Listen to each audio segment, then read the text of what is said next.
जबरदस्त नारळ ऐकत होता.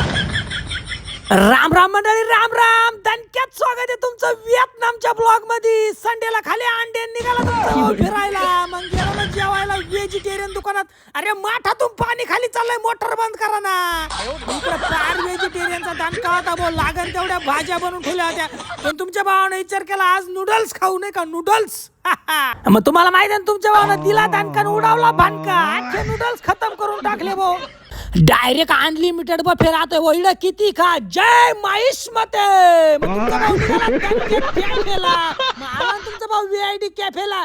मग तुम्हाला माहित आहे नेहमीप्रमाणे जडीबुटी आणि कॅपेचिनो दे दणकान. श्रीलंका दणक्यात कॅपेचिनो प्याला तुमचा भाऊ घरी आला. मग जायचं होतं हेअर कट करायला, हेअर कट, कारण आता मी इंडियाला जाणार आहे, इंडियाला. मग पप्प्यानं केली ना आपली दणक्यात हेअरस्टाईल. हेअरस्टाईल झालं गेलो ना येडूबाईकडे. येडूबाई लागली ना मसाज करायला. तिला म्हणलो बाई सगळं कर, फक्त डोळ्यात साबून आणि नाकात बोट जाऊन नको देऊ म्हणजे झालं. बाबो येडूबाईनं गरा गरा गरा गरा गरा हे गरा गरा गरा गरा मसाज करून टाकली. पार मा डोकं हँग झालं, मला काही उमजणं माहितीये का. मग आलो ना आपल्या पप्पू भाऊकडे. पप्पू भाऊनं आपल्या दणक्यात हेअर सेट करून दिले, विषय मिटावला आणि निघालो घरी. घरी आल्यावर डोगेश भाई म्हणा अरे लय हँडसम दिसू राहिलाय.